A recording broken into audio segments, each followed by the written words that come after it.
Let's be brutally honest right now. That's a big question. I'm looking for someone who doesn't want to go to base camp, but they want to go to the very top. Whether it's here, India, New York. Civilization was born at happy hour. That's what wins. That's what stands out. That's what people are interested in. That's what I want to know. The Hospopreneurs Podcast with James Henderson.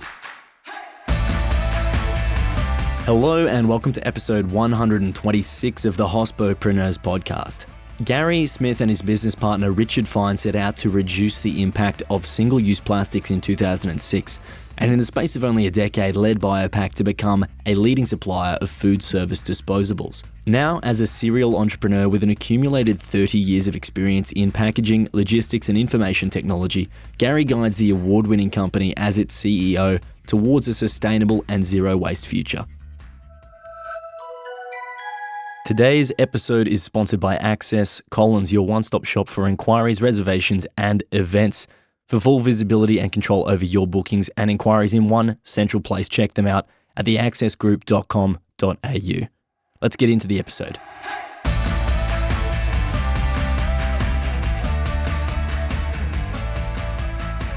Hello and welcome to the show, Gary. It's an absolute pleasure to have you on today. How are you?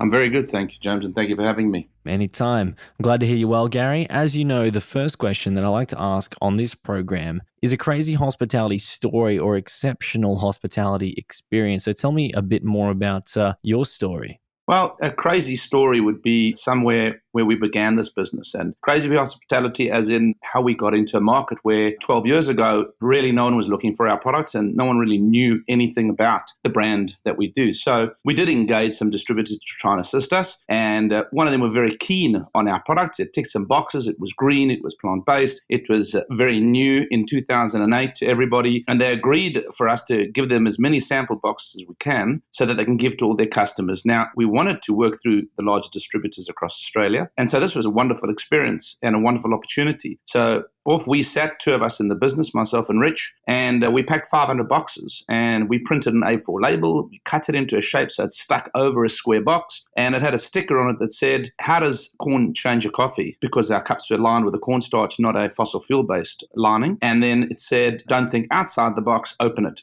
And then we put our first flagship product, which is our cups, which was a compostable cup back in 2008. And we packed up 500 of these. It took us 4 carloads to get it to the distributor who was so keen, and we're going to give it to all of their customers. And we thought, great, this is going to be our opportunity to start educating and start branding. And we were very excited. And a month later, I called up the distributor and I asked, "How's it all going?" And they said, "Yeah, no, great. There's been some good feedback, but we'll get back to you as soon as we got something concrete." I called them another 2 months later. I was very anxious because I'm not the most patient individual. Anyway, no response. And then I happened to be driving and visiting a friend of mine in the area who's an optometrist. And I thought, let me pop in and say good day. I walked in through their warehouse and there I saw my 500 sample boxes, untouched, undelivered. So that was our intro into the industry. I immediately went and hired a large truck and I collected them. And we thought, we've got to get out there. We've got to educate. We've got to tell people about our products. So with Richard driving the car and me jumping off and running into cafes, having a 10-minute discussion with them, telling them about our product, over 4 weeks, we delivered 500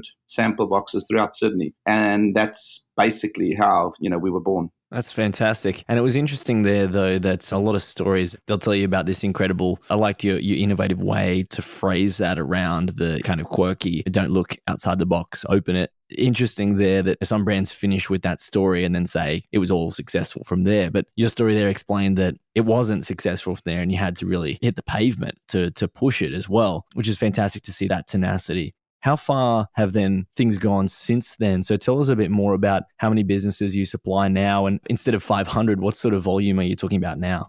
Just to round that out, well, that was 2008, and it took us 3 years to become profitable. We had to really bunker down and invest, and that was just the start of it. We started with the slight digital strategy back 10 years ago. We then started contacting more and more cafes and restaurants and distributors in other states. So it was a long haul from there. We didn't just turn a switch and say, we've got a business now. Everything's hunky-dory. It took at least 3-4 years to justify our existence. But today, we've got amazing distributors. Our partners across Australia, New Zealand, Singapore, and London distribution are really best of breed. We've got food service distributors, we've got just packaging distributors, we have coffee roasters who also obviously buy product in order to sell to cafes and restaurants. We've got fruit and vegetable packers and farmers. We've got a broad range of customers that are buying single-use plant-based disposable products. And yeah, if I had to guess a number, I would say that there's probably somewhere between 10 and 12,000 companies using our products, serving the end consumer with our products. Yeah, fantastic. And I appreciate the honesty in your answer there about what is required then to go from hitting the pavement at the beginning to the sort of business that you have now. And the scale is dramatically different. It's chalk and cheese almost, right? What I would love to know, Gary, is prior to that, what really fueled the business? And I'd love to know why you do what you do and what brought you and Richard together to do that. Yeah, I was very fortunate in straight from school, I started a business and within technology. And in the very late 80s or early 90s, technology was similar to compostable packaging in 2008. It was not understood, it wasn't broad-based. So I started a business. We were very fortunate to build it up over a period of 12 years, and we listed it on the stock exchange. And I was fortunate enough to build up some capital. In 2007, when I was looking after many years of consulting and many years of doing various investments, a back to basics for me was, hold on, I'm no good at what I'm doing right now. It sounds like fun, but it's not. What I do is I build businesses. What I do is I build brands. I did it once for 12 years quite successfully. So very fortuitously, at the same time, I met Richard. And Richard had just come from manufacturing plastics for 15 years. And he's one of the sustainable ambassadors in Australia because he really wanted to change the entire industry. I've done all this, produced all this plastic, now I've got to make good. So it sort of was an idea of the perfect world. I think my acumen, together with my experiences in building business and brands, met Richard's passion for changing people's habits and turning them away from greenhouse gas production and carbon-emitting products and fossil fuels and plastics and ocean pollution. So those two worlds met in 2007, and that's when we started in earnest doing what we were doing. What drives me to do it? What drove me to do it? It's funny because leading up to that, James, for 3 years, I was involved in a business, and it was quite a successful business. And I used to come home every day and say to my wife, I'm really not happy doing what I'm doing. We were making money. We were a successful business. After 2 years at BioPak, we were hemorrhaging cash. And I came home every night and I said to my wife, geez, I love this. I absolutely love what I'm doing. And she couldn't quite put the two together. When you had a successful business making money, you were upset. Here you are with the business hemorrhaging, losing money, and you're the happiest guy. So it really is about what you love. It really is about waking up happy every single morning. And the first thing you think about, I don't want to sound like a packaging nerd or a workaholic because I do have a good balance, but I do wake up every morning thinking about the business, loving the business, thinking of how I can process, improve new products we can innovate. It's my hobby, it's what I love, and it's, what I do. Fantastic, Gary. And I want to open that up more a little bit later on in the episode around innovations and things that you're doing moving forward. The first thing that I want to just draw on there from your answer is, were there any key takeaways from your first business and then listing and exiting that? What are some of the things that you immediately learned and you were going to have at the front of your mind entering this business with BioPak? So absolutely. As I said, manufacturing a new product, new to the consumer, at a best of breed manufacturer, bringing it in a really well modern structured supply chain environment is exactly what I did for the 15 years leading up to BioPak, or 16 years. So I was very fortunate to bring in a wealth of experience. And I guess any mistakes that we could have made with manufacture, that we could have made with warehousing and distribution, which is very much the core of our business. It sounds nice and fantastic, dealing with compostable products that we can take to compost and biodegrade in a short period of time. But day-to-day, people in this business operate a supply chain environment. So absolutely, the wealth of experience that I brought from my previous business was a massive benefit to this business. We didn't have to take one step at a time for the first 20 moves we made. We sort of went to step 20 with that experience. And the experience in the previous business was about implementing best of breed RT systems, cloud-based RT systems. When we went cloud in 2008-9, it was unheard of. But those are the technology benefits we brought in, the understanding of the supply chain, logistics. Those are the benefits that I guess my previous business experience brought into BioPak. Yes. Gary, for businesses that are a little bit earlier on in their journey and maybe more inexperienced founders, how do they identify the correct people to bring on to, in your words there, skip the first 20 steps and get to that 20th step? How can they identify someone who can help them get to that stage with that sort of level of experience to move forward? Or do they have to make all of those mistakes to get to step 20? It's a very tough question. And I can only talk from my own experiences. And yes, I guess BioPak was fortunate that I made the 20 mistakes in the previous businesses. Cost me a lot of money, cost me a lot of time. It's a very difficult process to go through because each step of the way, whether you're looking for an ERP system or an e-commerce system, whether you're looking to get someone in to process, improve your business, if it's supply chain or any type of business, whether you're looking to innovate products, you hear a million different opinions about what you should be doing. And I think that's my only advice is just to rely on gut and rely on realism, because some people are so unrealistic with what they paint as a picture for businesses or new businesses to step into. It has to fit your budget. It has to fit your progress. There's some solutions that are 20 steps ahead of you, and it's just best to take the one step ahead of you, because you can't make up those 18 steps without time and effort and experience. So I would say surround yourself with people that have gone the distance. I think that's a start, and that's something I lacked the opportunity of being a new immigrant here in 2000. But yes, putting people around you that can assist you, that have had the experience just as a non-executive or advisor would be a massive advantage to any business, just to listen to them. But while processing their opinions and while processing their advice, just make sure you are the person that knows best about your business. Make sure it fits your business and fits into your business at the stage your business is at. I hope that makes sense.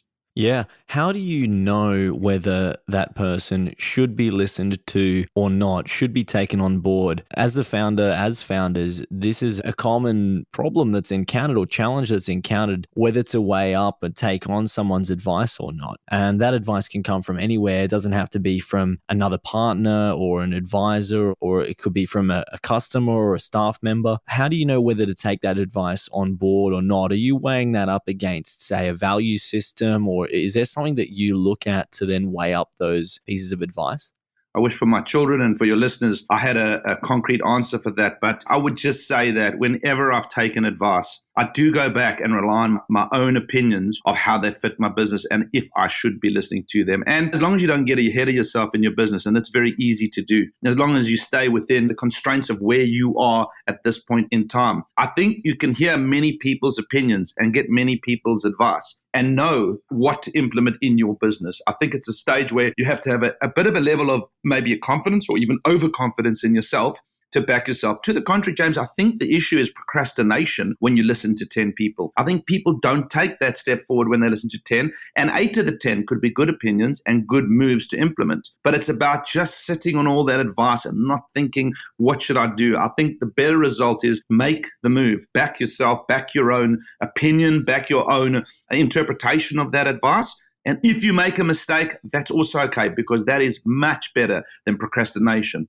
Fantastic. Thank you very much, Gary. I'd love to know more on the single-use plastics. What is a misconception that people have about single-use plastics? I guess a misconception, maybe not more recently because of more media and more government attention, is I think everybody thinks, hey, if I use something biodegradable, it'll just disappear. So whether I throw it out my window from my car, whether I put it in a bin at the beach, whether I put it in my dustbin, that's okay. I'm using a great product. It's going to biodegrade. It's not impacting the environment. And that's a misconception, because it absolutely is. We've got so much work to do in Australia with infrastructure, and it's being done. We haven't changed our rhetoric. We haven't changed our passion. We haven't changed what we're trying to do since 2008. But in the last 2 years, everybody's on the same path as us, which is amazing. Once it enters a bin, no matter what bin it is, how do we get it to biodegrade? How do we get it to break down? So the misconception is, I'm going to use that product because it's environmentally friendly and doesn't make a difference where I put it. It'll be recycled. And that's, again, another very loose term.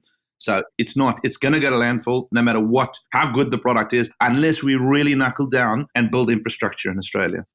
Gary, what has the effect of more delivery platforms and delivery businesses had on the world of plastic and your business? What's that actually meant for BioPak?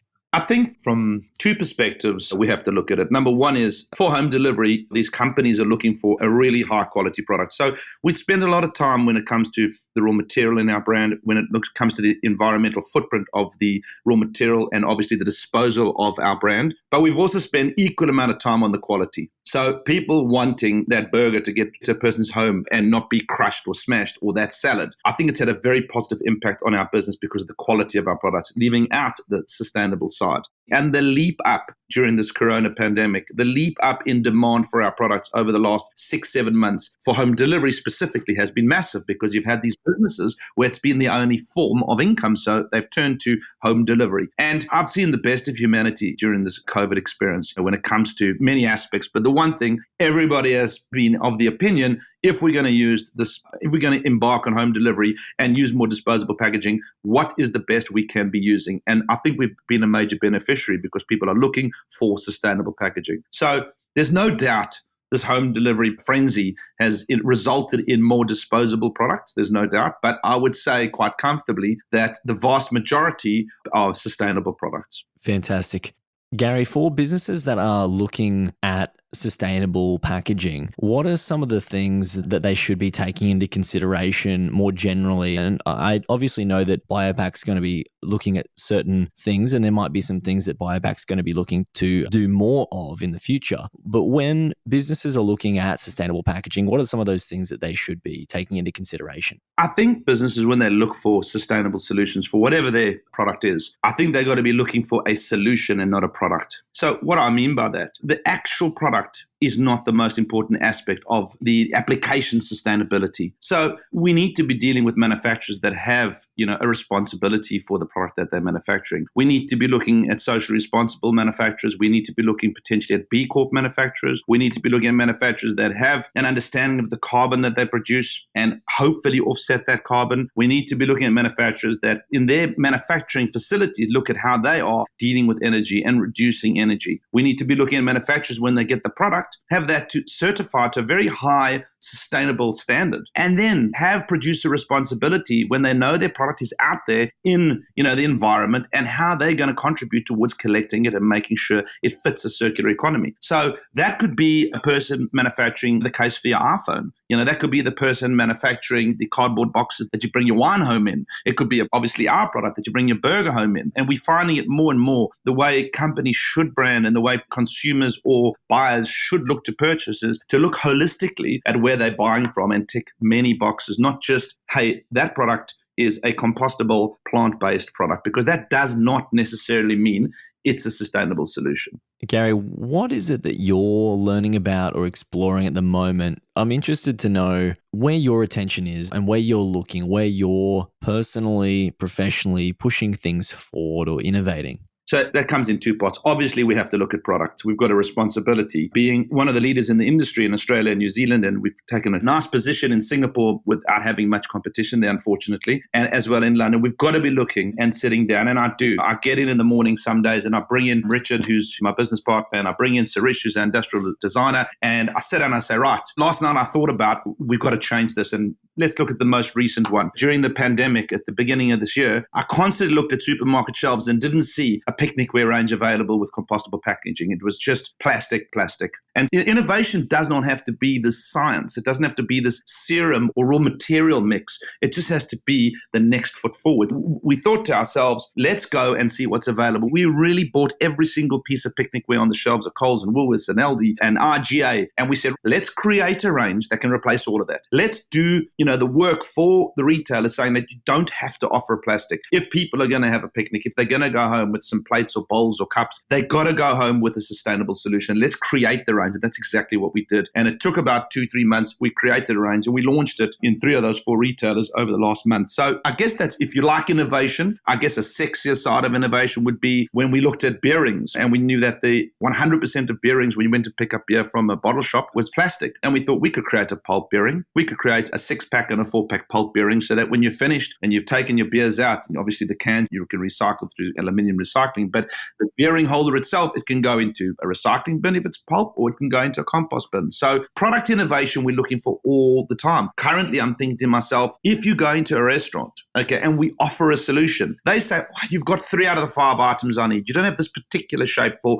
this product I want to deliver or have as a takeaway solution. So I'm sitting in my office. I wish I could show you, James. It looks absolutely, I can't even tell you, there's about 500 pieces of plastic all over my, it's a 4-compartment tray and a 3-compartment tray and a small salad dressing container that we don't have. But I've gone out to see what plastics are available that have holes in our range, so that we can have restaurants relying on us for 100% sustainable offerings. With product, we've got deeper innovation where we know on the supermarket shelves there's a lot of plastic. And our product needs barrier properties. When you look at our product, it's a plant. It breathes. So if you want something to have a 5 or 6 month shelf life, for the time being, you can't use our product. So we're working with universities and University of Queensland, CSIRO, even University of Shanghai. We're working with universities to develop raw materials to build barrier properties. Let me explain that. If you've got a box of cereal and it's in a plastic bag and it's sealed, no oxygen gets in. So when you open it today, in 4 months' time, it's fresh. If that was made from plants, unfortunately, it's not so fresh because it permeates that. So with innovation of product, it literally is us sitting each day and thinking, where can we improve? Let's take something that we see that doesn't have a sustainable alternate, that doesn't have some positive solution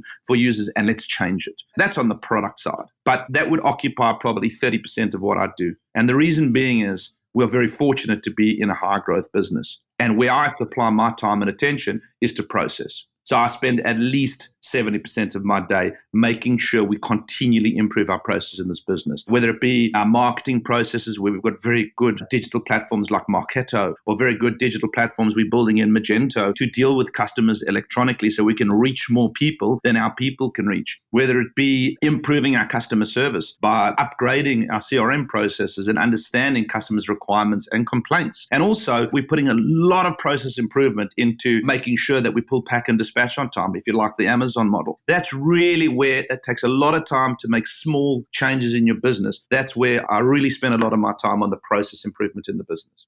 Who do you lean on for advice on which of those things you need to be looking at more imminently? And I guess what I'm looking for here is around weighing up those priorities. Do you have your own system of prioritizing? So what's your process of dealing with those problems? I think we're very fortunate in that we are quite far ahead of our competition when it comes to our processes, when it comes to our digital platforms, whether it be in ERP, CRM, e-commerce, even AI. We've got great business intelligence that we built into this business to give us answers quite quickly. For the most part, our days are consumed by growth, and growth always sucks you in to, as you say, deal with the wheel that squeaks the most. You oil the wheel that squeaks the most. So I don't think it needs much more than that. When I have time, I can absolutely sit down and see where we should improve. And I guess through the period of 2011 to about 2015, when we implemented these strong foundations we have that we continue now building on, we had a lot of time to define what we do and define the outcomes that we wanted to achieve. Now we sit on top of a very solid platform, and every time I hear a creak, I need to investigate and see, why is there a creak? One right now is our DIFOT, our delivery in full, on time, that I'm really putting a lot of attention into. We get hourly now BR reports on any pull in the warehouse that is late. We want to make sure that we can be best of breed. I don't think we're bad at all. I just believe we can continually improve that process. But it does involve, and you ask, who do I lean on when it comes to that? I've got an amazing team at BioPak. So whereby potentially I will be the person that leads the potential project that we're going to go on or innovates a potential idea. The implementation is left with an incredibly strong head of technology in Jan Kermi, an incredibly strong marketing manager in Adrian Tasker. Our CFO also, Kim, is very strong at putting those minds together to build the solutions. So I think I credit myself with maybe thinking of where we need to go, but 100% I am not the person that implements those solutions. I've got an amazing team here. So that's who I would lean on to make sure we can implement to build us to the next level of process improvement. Excellent. And along your journey, Gary, and maybe even drawing on some of your earlier experiences in business, who has been someone that you've taken advice from more broadly? Are there other people in your own world, in your own network, that you rely on for broader business advice? I wish I could say yes. I think when I started out, I was very fortunate, as I said, when I left school, to start a business together with an individual who is unfortunately no longer with us. But for 4 years, I think I lived with this gentleman by the name of Alan. I lived in an office with him 24 hours a day, building a business. And that really taught me the majority of what I know today. And I've just been very privileged through experience of building on that. And that's who I have looked to build. But I can't say, unfortunately, that I have also, immigrated to Australia. I know it's been 20 years, but also you get put on the back foot when you get in your late 20s, knowing absolutely nobody.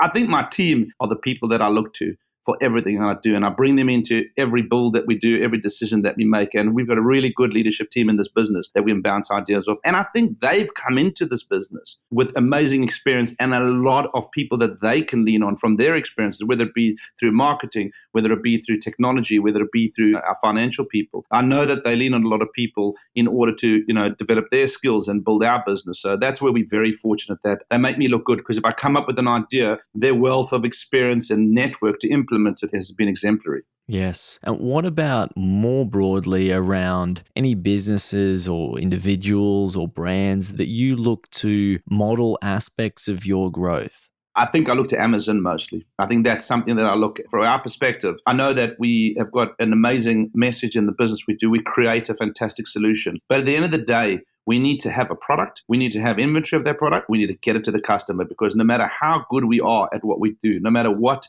positive we're doing when it comes to our raw material, our building, the disposal, circular economy solutions that we do, if our supply chain fails us, we don't have a business. So that Amazon model, to me, how they've been able to get products to people in a click, and all of a sudden, like a genie, pitches up at your doorstep instantly. That's what sort of always modeled or tried to model this business on, whether it be from the production to the shipping to how we manage it in our warehouses. And again, when the customer purchases, I will stay awake at night if a customer has missed a delivery. That's the passion that I have from the process in this business, or the processes in this business. Those are the things that tear me up when I know that we don't have an inventory item in stock, or we've missed a delivery. And I get involved. We've got 95 people in this business, but if we've skipped a delivery or we don't have inventory for a customer, I'll personally get involved almost every single time. And that is, I guess, my strong drive to deliver service excellence based on what I see daily in that Amazon model.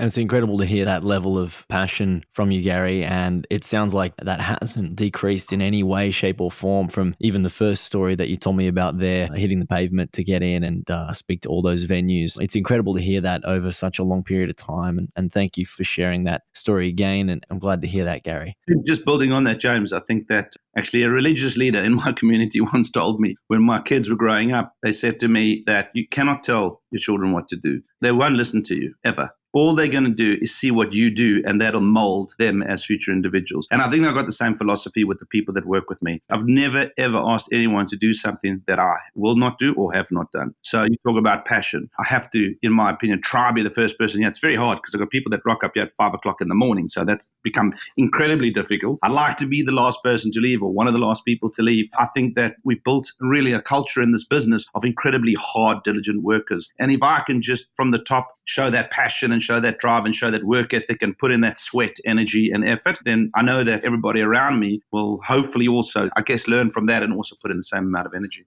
Fantastic. Gary, what's your biggest challenge right now? What's something that you're dealing with? I think I always wanted this business to be a small business. In the beginning of when we built this business, my motto was small is all. I didn't need a monstrous business or massively successful business. It was about making sure that everything is under control. Now, that's, if you speak to the people in my home, predominantly my wife, that's something that you don't want to live with. A perfectionist that just wants everything under control. Now, I like leaving every day knowing that we've ticked all boxes, we've closed all orders, everything is taken care of. So the challenge for me now is to try and keep this business small. We're a business that does in excess of $250 million worth of products. And we've got 2 to 3 billion products out there on an annual basis and 95 people. Trying to keep it small is incredibly difficult, but I need that service, that attention to detail, that customer care to be that every single person that buys from this business. I think when you look at this business, if there's a complaint, there's no hierarchy of complaining in here. It's not, oh, it's one of our top 10 customers or it's customer number 230. Everyone is equally as passionate about sorting out a late delivery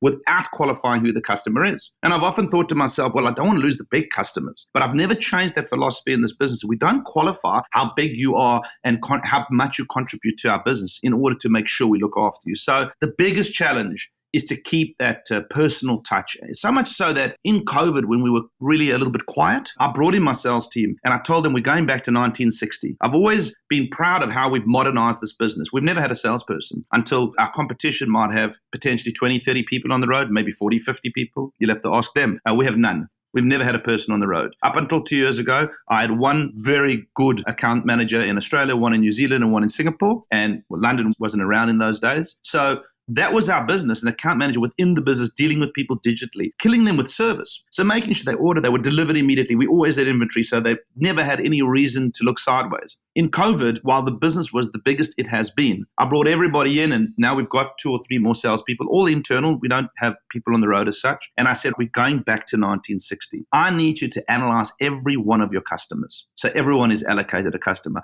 I need you to know every salesperson in that operation. I need to know what they're buying from you, what they're not buying from you. I need to know what will make it easy for them to sell in their businesses our products. So we went back to basics. And that was my attempt to make sure that we treat every single customer like we are a small business. And that's the biggest challenge over here. That's my drive for process improvement. So that little error that comes up, when it's 1 error out of 100, you're thinking, 1% non-delivery rate. Most people would say, great, we've got 99%. My passion is looking at that 1% and said, how do we screw that up? How do we get that 1% wrong? I don't really care. That's a personal defect in my personality. I'm not patting people on the back for 99% of it getting it right. I'm screaming at them for the 1% they're getting it wrong. And that's the constant pressure for me personally, is that strive for, perfection to make sure that we understand every single customer. Beautiful. Gary, I have one more question just before I'll ask the final one for the episode. So the penultimate question for you is, what is something that you're dealing with, or I guess would like to change? What is it that you're experiencing with friction?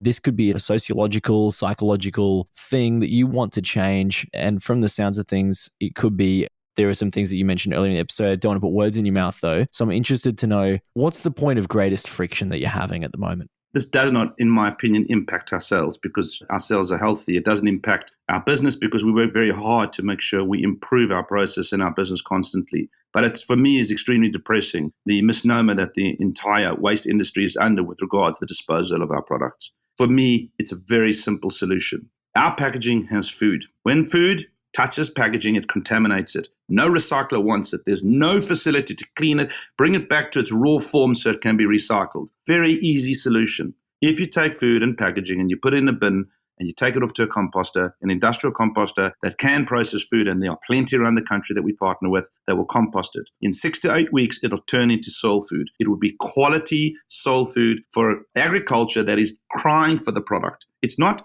the trees and the leaves and the grass clippings that you take that creates a fertilizer. Food contributes so much more nutrient-rich value to that compost. So I can't understand. We've tried so hard to build our own infrastructure, but we're just a small business. We've tried hard to collect that waste, take it to the composter, and show how simple it is. Now, I would say that more and more government and quasi-government institutions are listening to us, but I don't know that they're listening loud enough. So that, for me, is the friction that I see in the industry, and I cannot understand it.